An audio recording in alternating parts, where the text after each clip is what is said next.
Welcome to the Friday Fraudster podcast with Kelly Paxton, pink collar crime expert, Joe Erven, your person for all things ethics, and Robert Berry, the guy who helps you ask better questions. Join them as they discuss sad, funny, and sometimes disturbing fraud stories. Be sure to catch past episodes on your favorite podcasting platform or go to www.fridayfraudster.com and grab some CPE while you're there. Ooh, hey. Hey. Looks like I forgot something. There we go. Somebody made off with our background. Oh, and so it begins. So, Joe. Kelly, you look different today. A little bit. Different shade of pink, you know? Yeah, that's right. At least you're trying with that shade. She'd appreciate that. Yeah.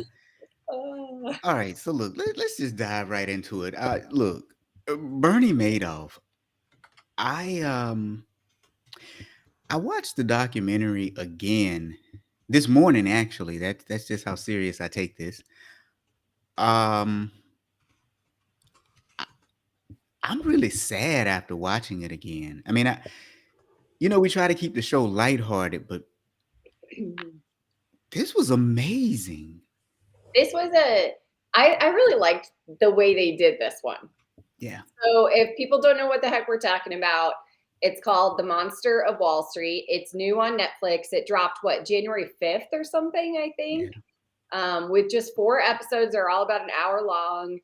Rob, I'm very envious that you had 4 hours to watch it this morning. I was working while watching it. That's for sure.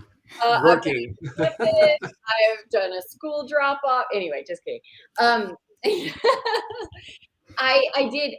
There's so much to this story that I think people don't realize. And what I liked about this documentary was that it brought out the little people and it brought out the people who were also a part of this, which everybody just blames Bernie.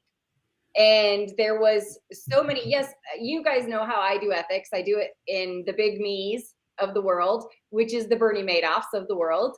But the ethical rationalizers are 90% of us, and I put us in a bucket, but it's those people who they have the blind spots to their ethics. Leaders are one huge blind spot. And Bernie Madoff is literally probably my best example to that, because they were almost just in awe of him, right? And it was a blind spot to their own ethics. And yeah, so anyway, that's my soapbox. I think this documentary did a great job of explaining the whole story and all the different people in it. Yeah. So let's give a little background information. Bernie Madoff, he started a penny stock fund back in the 1960s, I believe it was, or 70s. And, it was just an okay fund. And at some point, he figured out how to trade stocks. That's a joke.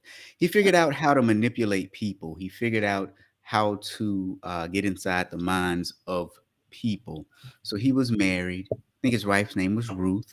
He had 2 children, and they all worked for him in his company, which, when you look at the setup and design of the company, to me was a big red flag in and of itself.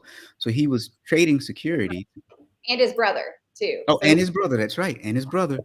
Yeah. So he was trading securities, but he wasn't registered to trade securities. So that's like the first huge red flag just waving in front of all of us. But he had the biggest Ponzi scheme in history. I forgot the exact number. It was 62 billion? Yeah. Yeah, with a B. Yeah, the highest point. Yeah. So have you all ever fallen for a Ponzi scheme? No. You ever been approached by someone? I mean, does being a fan of the Houston Texans count? God. Wait, was it the Houston? Wait, the Texans. That's okay. I'm not even gonna say anything. Never mind. I was thinking. My mind went to baseball and the whole what wasn't that the team that was banging on the trash cans and stuff? Yeah, that was the Astros 6 years ago. Astros, yeah. Right. Wrong team, wrong sport. Sorry, Thomas. No worries. So I'll tell you what, I had when I was a kid, I had a friend, and I say friend in air quotes, approach me about this way to make money. And he called it this brand new way. And if I just gave him $1,000, he would turn that into 3 within a couple of weeks. And so this is when I knew that I was destined to be an auditor, because I was 16 years old at the time working at Burger King, and I had money saved up because I'm frugal. So I asked, well, how do you make money on this thing? He said, oh, well, what you do is you go and you recruit others to join. I said, oh, okay. And so what happens when they join? He said, well, when they join, we put your name on a pyramid. He literally kept a pyramid. And he said, when your name gets to the top, then you get the payout. And everybody just keeps cycling back around. Wait a second. I thought you said Ponzi scheme, not pyramid scheme. That's, never mind. It's a little different, but close, right? Yeah. Yeah. I'm mixing them all together because someone just said in the chat, does MLM count? Yeah. And so I kind of group them all together because they're very similar, right? But anyway, yeah. So he literally, oh, go ahead. No, go ahead. No, you keep going. I like where you're going with this. I just was going to kind of point out the difference, but. Oh yeah, there are there are subtle differences. Sorry, but yeah. So he said, when everybody, if you just keep putting back in, then you get to the top and you get the payout. So I remember asking him one time, what happens when it just ends? And he was like, oh, nobody's gonna stop this. It'll go on forever. So I'll tell you what he did. So one day we were all somewhere playing basketball. And I remember he drove up in his really nice car and he came out and he said, hey, you, and he picked one of our friends that was on the court playing ball and he gave him his payout. So that was the big shiny object in front of everyone. He got $3,000 in front of a bunch of 16-year-old kids back in 1989. That was a lot of money. So we all saw that and we were all amazed and amused because he only put in $1,000. And so the friend kept telling us, hey, look, man, I only gave him $1,000 and look, this is what he gave us. And after that, everybody ran and signed up except me. I was gonna say, wait, is everybody? Okay. Because I was still like, well, what is this? So anyway, I think that we all can fall for this kind of nonsense. What say you, Joe and Thomas? Well, I must say, so we got some comments about the multi-level marketing, can't speak, business. So I have been part of one of those. Bonita said they're usually product-based, which is the one that I'm going to say fell for, but I think it was a test, right? On, I don't know. It was an interesting period of my life that did it. It was very short-lived, by the way. I always see the pyramid scheme. I get what you're saying, kind of similarities, but the Ponzi scheme is the robbing Peter to pay Paul, right? Kind of scenario. So it's what is that? Is it, there's another scheme, and I want to say it's kiting or, the fraud schemes that we learned about back in the day. That's similar to this, but maybe it is just Ponzi. But anyway, I think that if Kelly were here, she would say the one thing she would say would be there was just way too much FOMO going on, which you're missing out, which for you, Robert, you didn't fall for that in your example there, but a lot of people fell for that in this one. I mean, it was the shiny new investment on the block, right? And you didn't want to miss out on it. So kind of similar to your scenario there. Yeah, I have to say, I don't know if I would have said no if I was in your position, Robert. Back then, being a teenager, it would be very, very, very tempting to actually, if I had $1,000 as a teen, to do something like that. I mean, the draw of being able to bring in easy money, I don't know if I would have been as wise as you at that point. But yeah, I did have an instance when I was in my early 20s of a pyramid scheme opportunity and looked into it a bit, tried to work it out, and thankfully I got out and no harm, no foul. But yeah, I almost got into a pyramid type situation. Yeah. So I think we all can get into a fear of missing out. Yeah. Okay, and thank you, Richard, for supporting my check kiting. I couldn't think. I feel like these are those things that you should know, and yeah. So thank you for for backing me up there. But you've been just a little busy in the last 2 weeks, though, because what are you doing now? You are teaching internal audit. So anybody who doesn't know, I took this thing called a full-time job. Oh my God, like after 5 years on your own, it's like, whoa. And when you're trying to be on your own too at the same time, it's been a lot. So January's been kind of a rough go. So sorry I haven't been here. I missed last week. But yeah, I'm teaching 3 internal audit courses, 1 undergrad, 2 graduate levels, 1 grad class is actually auditing the university. I've kicked off 2 audit projects. So much fun, you guys. Like I can't even explain. I've got the most amazing students and I'm having a blast. I'm just a little busy. But anyway, enough All about right. So, Mr. Madoff, a few things that he did pretty well, right? At one point, his company was the 6th largest market maker in the S&P, but he also was the chairman of the NASDAQ exchange. So he knew how to smooth people. But along the way, now what I found interesting was along the way in the documentary. So we're going to talk about the documentary and some of the things that it disclosed. There were some people who were naysayers. There was this one firm that came and asked one of their people who does forecasting and modeling to create a model that was similar to Madoff's. He sat down and he looked at the data and how well Madoff was performing. And there were a few things he said that caught my attention. One was, he said, well, he hit the market most of the time. I mean, he performed better than the market most of the time. Sorry. It said that only 6% of the time did he perform along with the actual market. Only 6% of the time. He also graphed out Madoff's activity and said that it was almost like a perfect 45-degree angle and that was impossible. And he called him a fraudster, said that it was a Ponzi scheme. He said that no one could replicate whatever model Madoff was using. And it took him only a few minutes to figure that out by analyzing the data. Yeah. So when I do this all the time, like, you know, it's like in this one, it wasn't even, it was just like, this is impossible. Like he cannot be doing this good, you know? And somebody who was it early on, we have so many great people on today. Thank you guys for being on.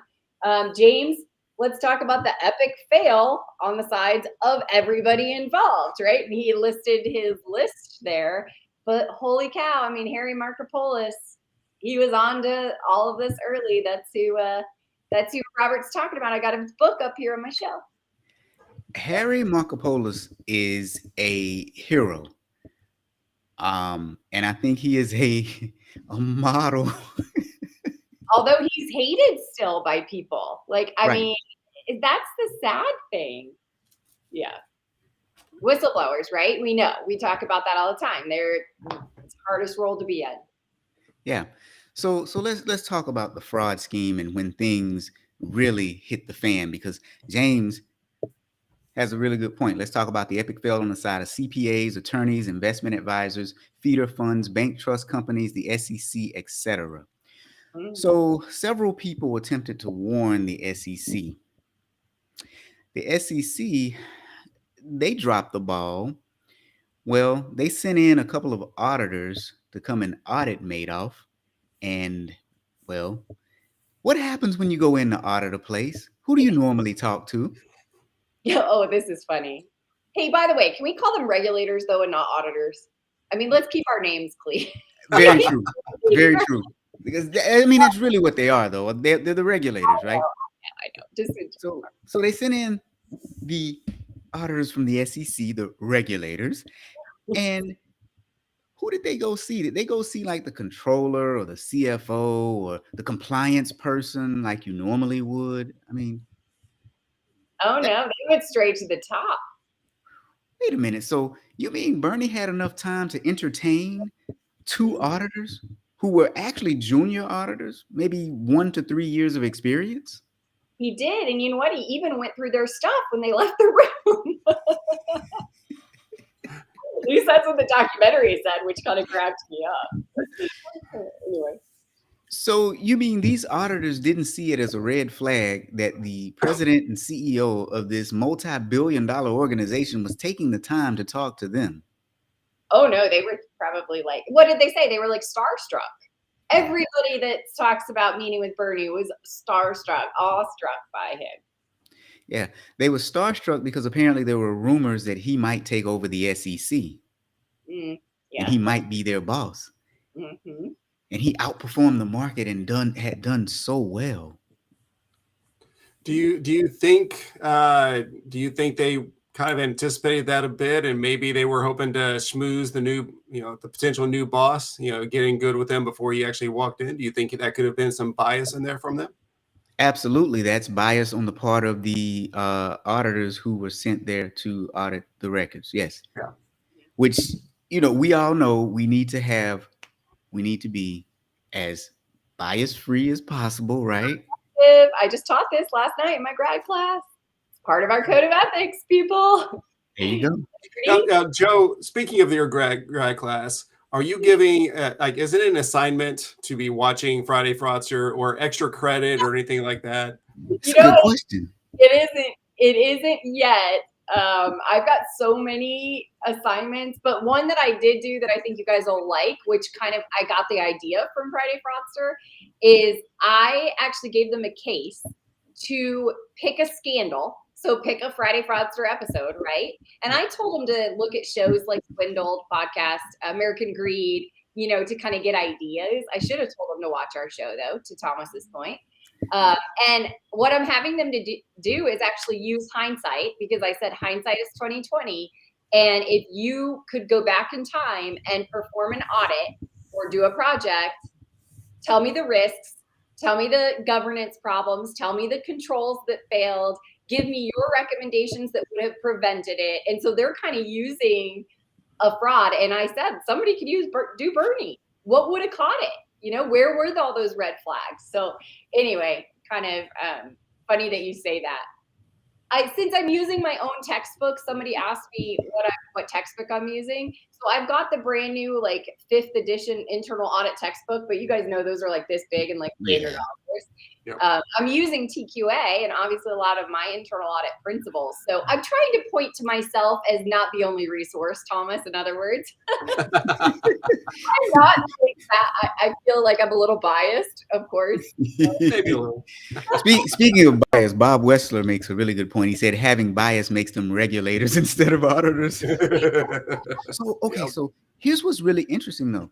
While watching the documentary and they were interviewing Bernie at certain points, they asked him, when was the first time you thought you were going to get caught or something like that?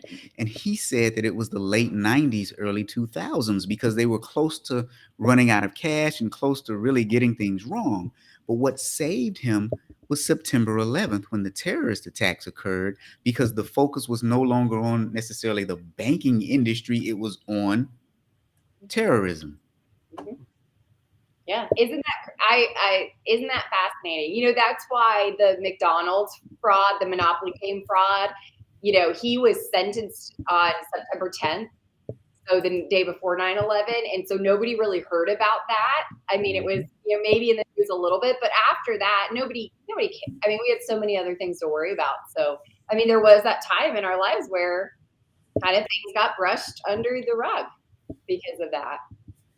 So now there were a couple of other things that kind of sparked some concern too.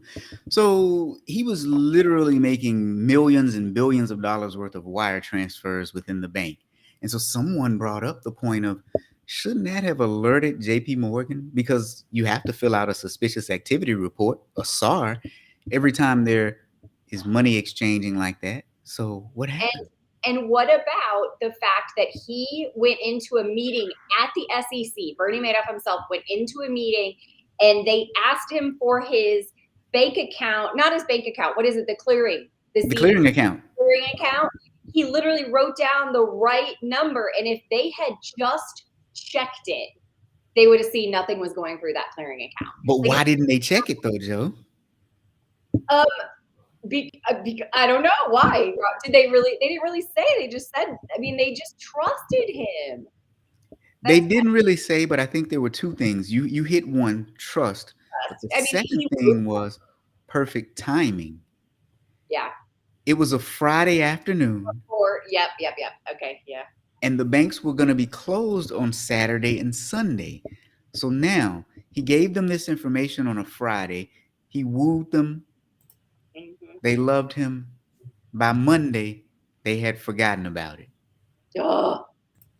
That also would have shown, like you just said, that there was no activity flowing through that bank account, or not enough to substantiate the type of activity that he was doing. Mm-hmm. Okay, can we talk about too that, like, I think what this documentary did a really good job with is talk about like the two different floors of his building, like his legitimate building business that wasn't making very much. In fact, it was losing money. And then on the 17th floor, that's what a lot of this talks about, right? The 17th floor employees, the people who were literally looking back at the days prior and making up trades and printing bank statements on not bank statements, you know what I mean? Statements on printers on the 17th floor. I mean, there was 6-7 employees that did this. And can you guys imagine going to work every day knowing that what you're doing is just fraud? I mean, 2 IT guys, obviously, Frank, right? What's Frank's last name, Rob? I can't remember. Oh God, I can't remember it either now. Kelly or something like that. It's amazing to me, and he actually passed away before he could even go to jail, I think. So, but he was the one that did this for Bernie. So, I mean, I think this documentary, more than some of the others, all the other like Madoff shows, somebody mentioned Richard Dreyfuss, and you know, everybody that's played Madoff, it's been all about Madoff, right? The drama around him, his family, who played Ruth, who played the sons. You know, there's so much tragedy around this story that Hollywood loved that part. I liked this documentary, got into the nitty gritty of who else was involved and all of the procedural stuff. Yeah. And so for those of you who don't know what Joe is referring to, so essentially in Madoff's business, he would go in the day after the stock market made its moves and then fake trades. And that's how he would record what really happened in the gains, quote unquote, I say that in air quotes, that were made for his clients. And he had a whole nother floor where those people worked. And the people on the legit business floor had no idea that the other employees even existed. And it was to a point where the fraudulent business actually subsidized the legitimate business during some years when it lost money. And what also, just to kind of talk about the kind of highlights of the difference in this documentary, you know, obviously they spent a lot of time talking to people who worked there, like on the legitimate floor. So like his admin of 30 plus years, you know, he gets emotional talking about it. I mean, she basically was around as Bernie and Ruth were raising their 2 boys. And so, I mean, she gets choked up when they talk about the suicide of one of them, sadly, due to all of this. It was actually on the 2-year anniversary of, I think, the fraud coming out. But it's great to see that personal side of it. There was a main trader that was interviewed, a woman, you know, a lot there. And anyway, I think that was, again, the benefits of this one. It was really I haven't good, seen it yet, and I'm going to watch it tonight. I'm definitely going to be watching it tonight to check it out. But this reminds me a lot of some of the coverage with Theranos, and especially like Bad Blood and some of that, where we didn't just get about Elizabeth Holmes, right? We are able to, you know, see the perspectives of the different employees and, you know, quotes from them and understand what they were going through and some of the ethical dilemmas that they were facing. And so it's nice to get more of a picture, because so often we see something in the news or something happen and you're like, well, why didn't anybody say something? You know, why wasn't, and you don't know, were they complicit or were they just ignorant or what? So it's nice that they actually covered some of those details. Right. Yeah, absolutely. Yeah. And it makes me think of like anyone. I was thinking the whole time, why hasn't the admin of Bernie Madoff written a book? You know, because you think about, like, Tyler Schultz wrote a book, right, about, you know, and did the book on Audible. And I mean, she really could have written book. Anyway, it is nice to see these other perspectives on Yeah. it. Agree with you there. So all in all, approximately 17 employees were charged. And then Peter Madoff has pled guilty. The two computer programmers were sentenced to, I believe, 10 years. Frank Pasquelli, that's his Yep. name, Joe. He cooperated with the government, and so because he cooperated, he was able to remain free for a very long time. And it wasn't until after everyone else was sentenced that they were going to get to him, but he died of lung cancer and was never sentenced. Now, another thing that struck me as really sad and interesting was in court, Bernie turned around and he apologized to his victims, but some of the people actually referred to him as a quote financial serial killer. And I feel that, I see that. And here's the other thing too. Kelly would have loved this, and when I say love, I mean loathed. The Picard law firm billed over $1 billion to oversee the trusteeship.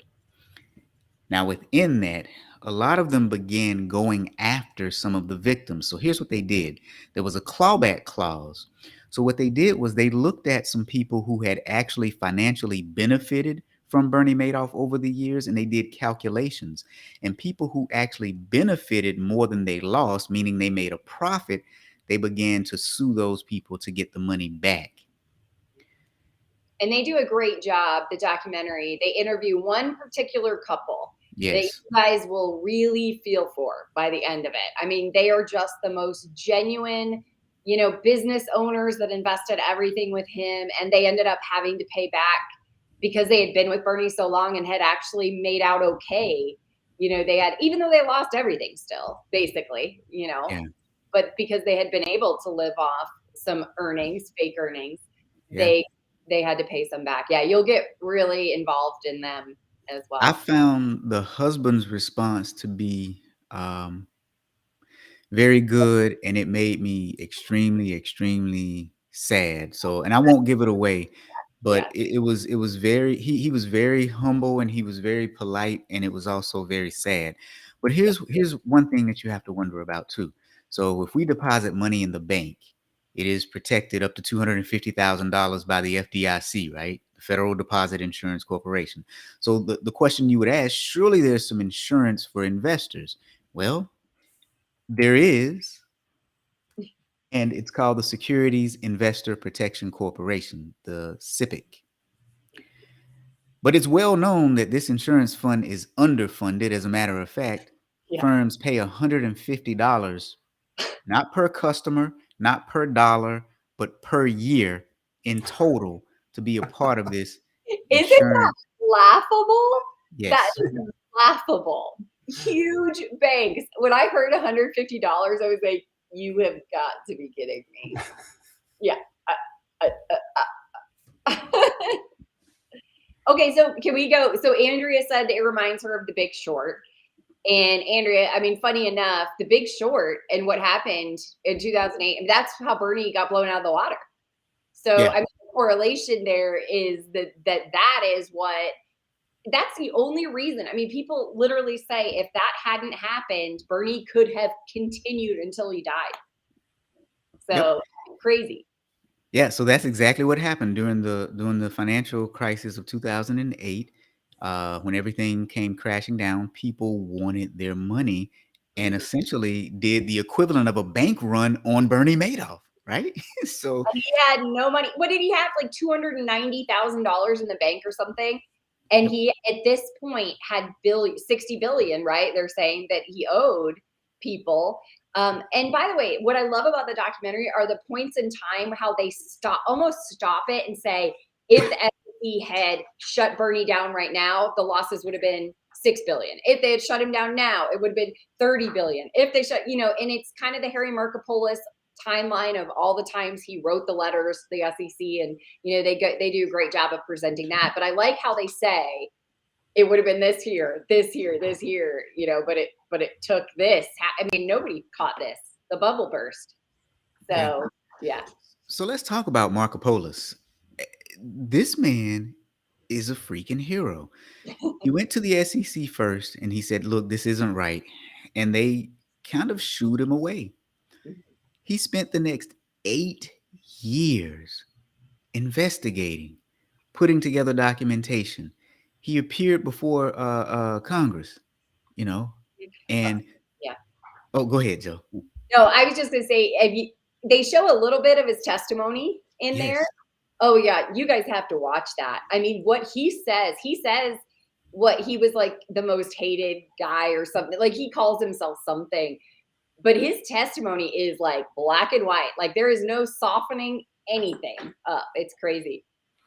He even says that when he walked into the room, he looked over at the SEC and gave them the basically, I'm going to rip you a new one look. And he ripped them a new one. The failures were many, and he tried to point them out. But it kind of goes back to what we talk about on most shows. Whistleblowers are the most needed people around here, but are the most disrespected, and are just harmed in the most egregious ways possible. And I still don't understand why that is. Yeah, I know.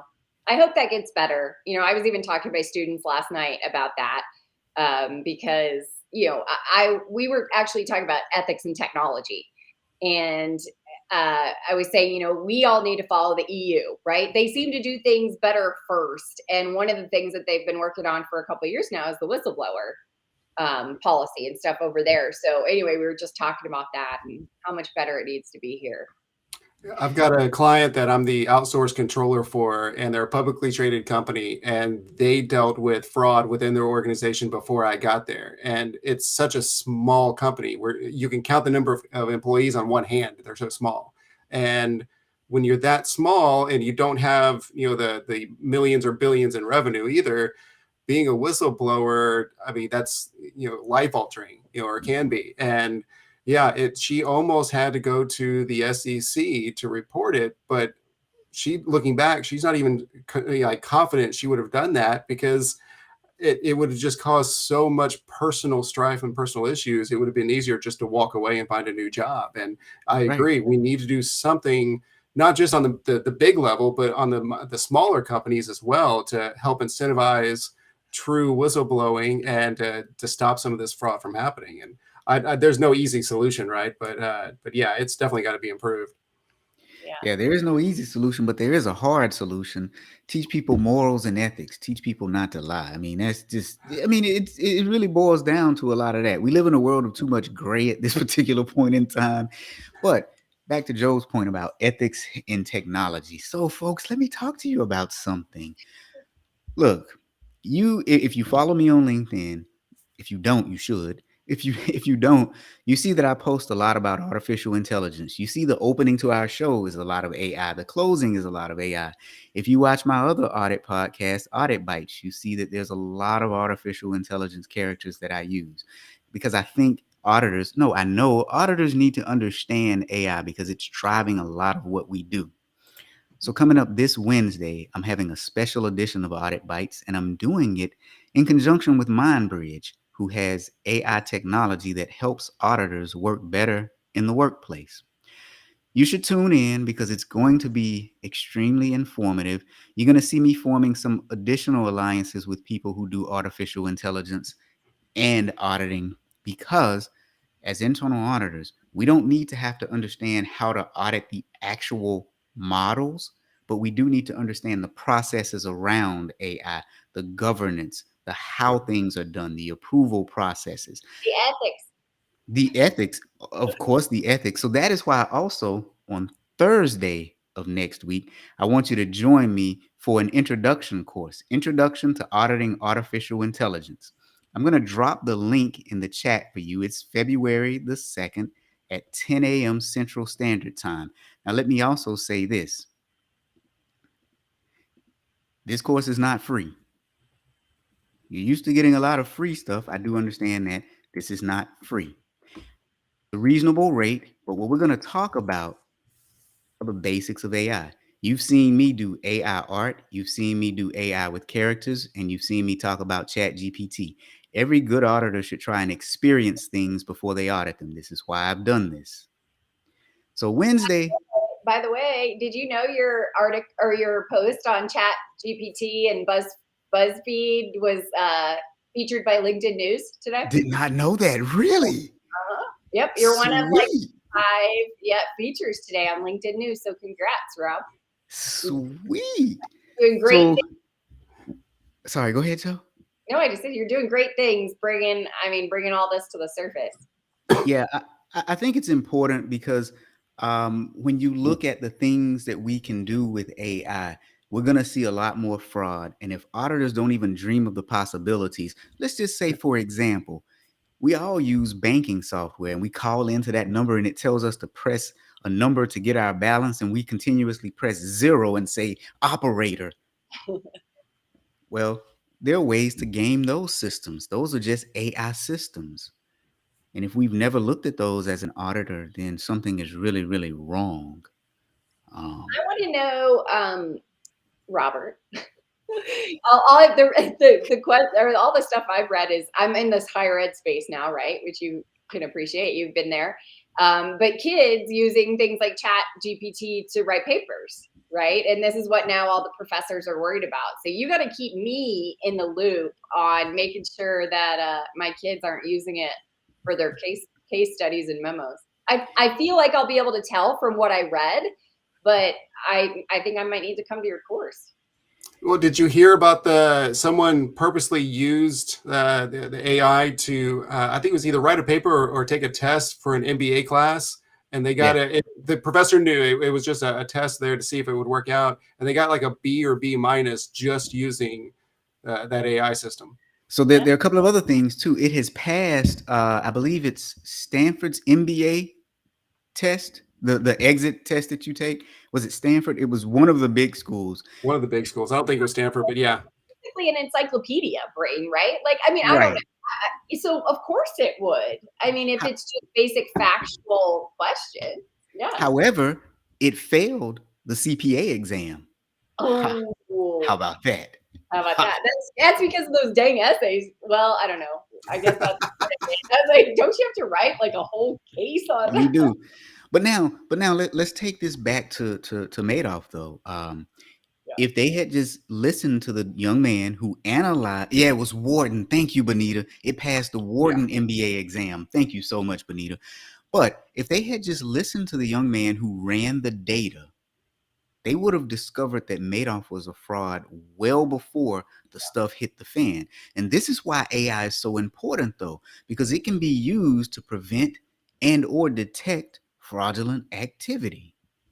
I really hope it makes regulators' lives easier because, I mean, I really do. Because so much of this should be automated regulations with the technology that we have today. Yeah, now it was funny at the beginning when you talked about he had consistent growth or consistent returns there. The first thing that popped in my mind, and as people, if you're watching the show, I am a little bit of a nerd wearing a Marvel jersey right now. But the Dark Knight, one of the issues with the Chinese company was that they had a consistent 6% growth in revenue year over year over year. They said something doesn't look right here. So, I mean, something, if there's a consistent, something that should never be 100% consistent like that, that should be an immediate red flag that there's something being manipulated there. But sorry, you know me, I've got to throw in something geeky in here whenever I'm here. Yeah, no, I think that's great. Night. Thanks, Thomas. You'll be watching Monster Madoff, and I'll be watching The Dark Knight this weekend. Perfect. Yep.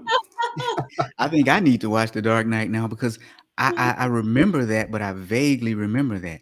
So, okay, I don't know how much time you guys have, but I got one plug because Robert, I got to do my plug for the Fraud Retreat only because of this, you all. It's not purely selfish reasons.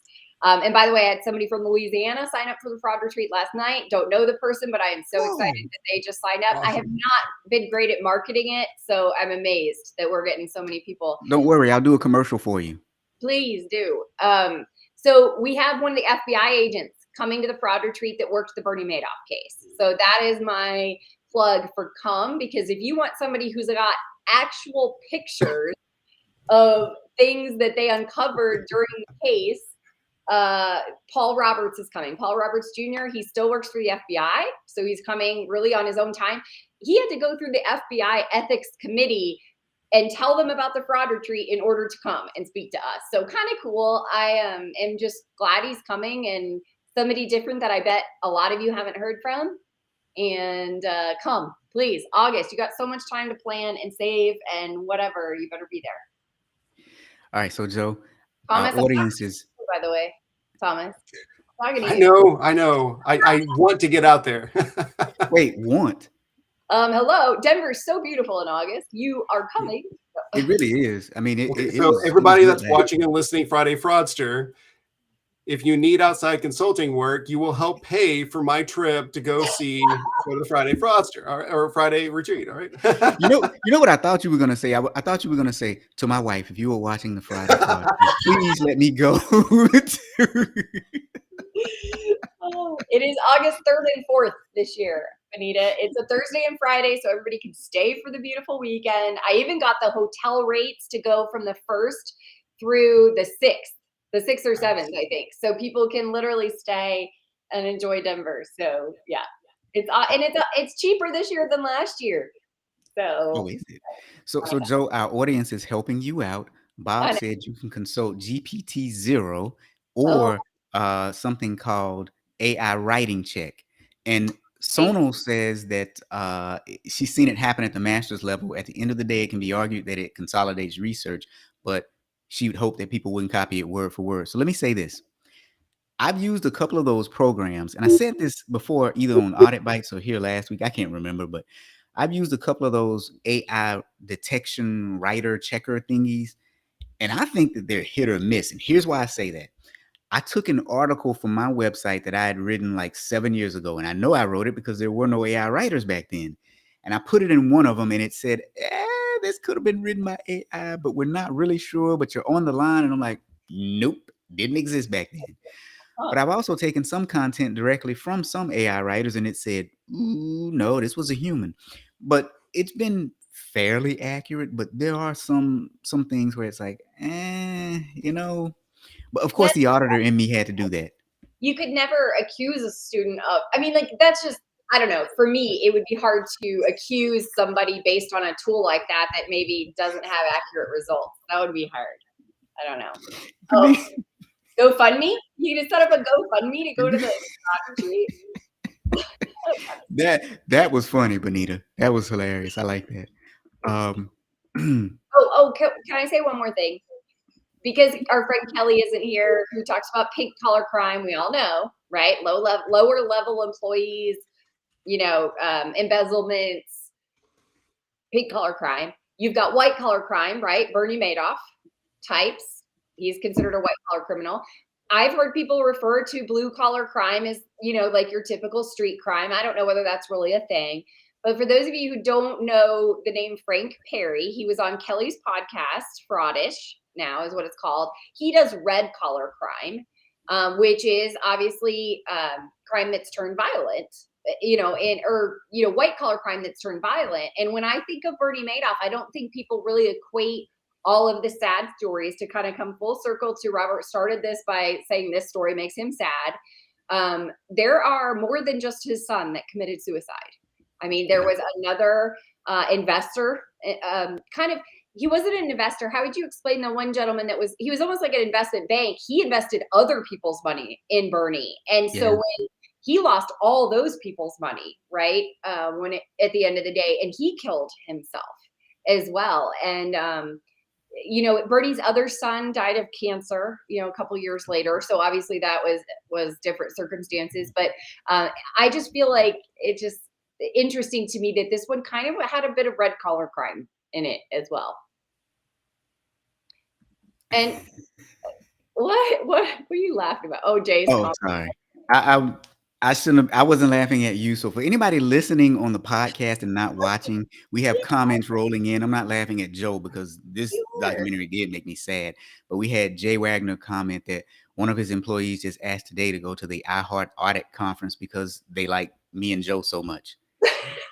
That's so sweet, Jay. This is By the way, Jay, I have an email in my inbox from you. Please don't think I'm ignoring you. I have just been insanely busy. So I will And I write just got a LinkedIn message from you too, Jay. So I'll take a look at that after this show is over. Yeah.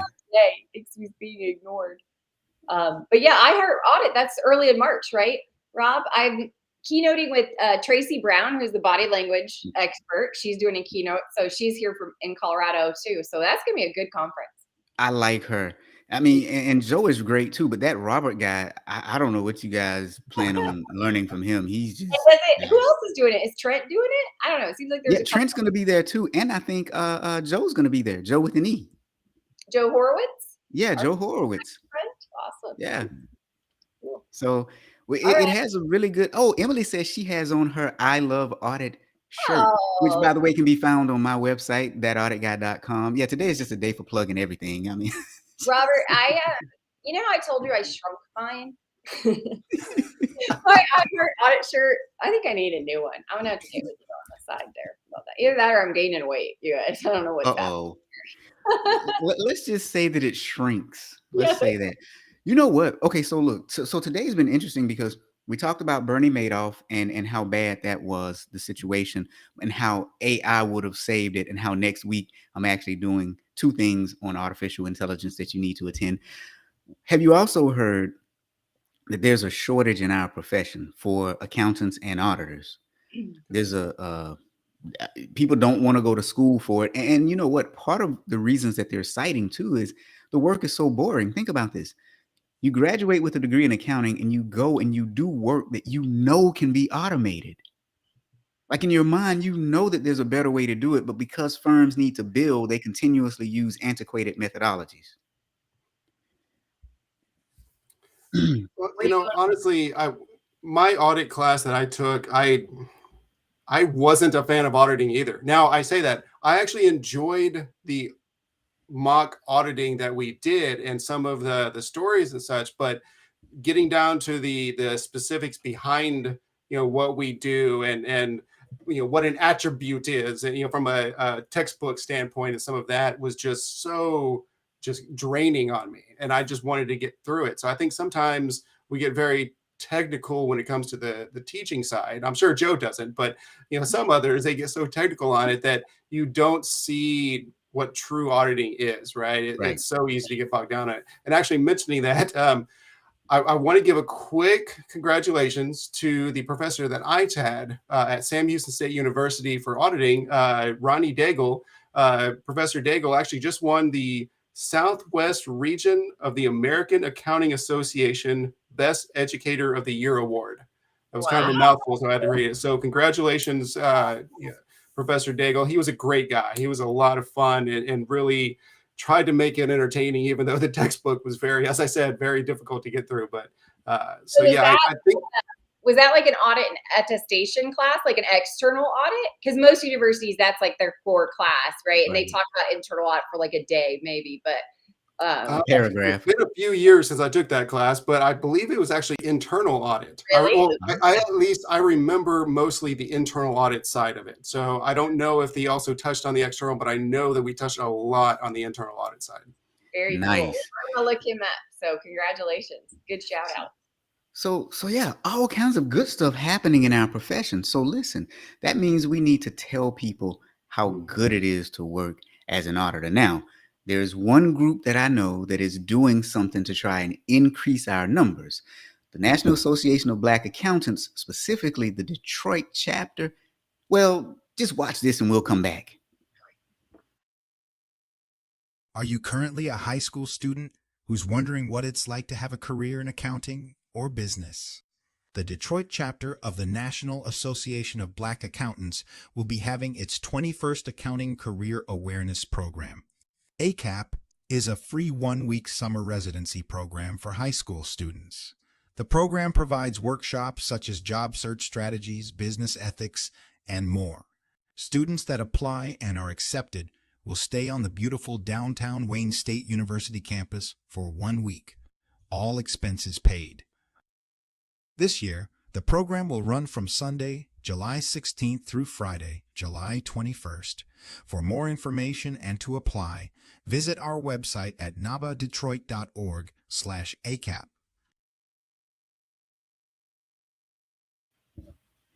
So if you know anyone who's interested in the accounting profession, there's a National Association of Black Accountants in most major cities, but specifically Detroit, they have this program going on, and all of them have a similar program. Reach out if you know someone that should apply, have them apply so we can have some good auditors. Good grief. By the way, what you just saw, that was artificial intelligence I knew designed by me.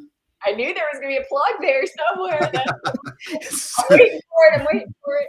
Hey, But- I was at a Meet the Firms event this morning, by the way, at one of, not my university in Colorado, but since I'm the academic relations person for the Denver IAA, I go to all the universities.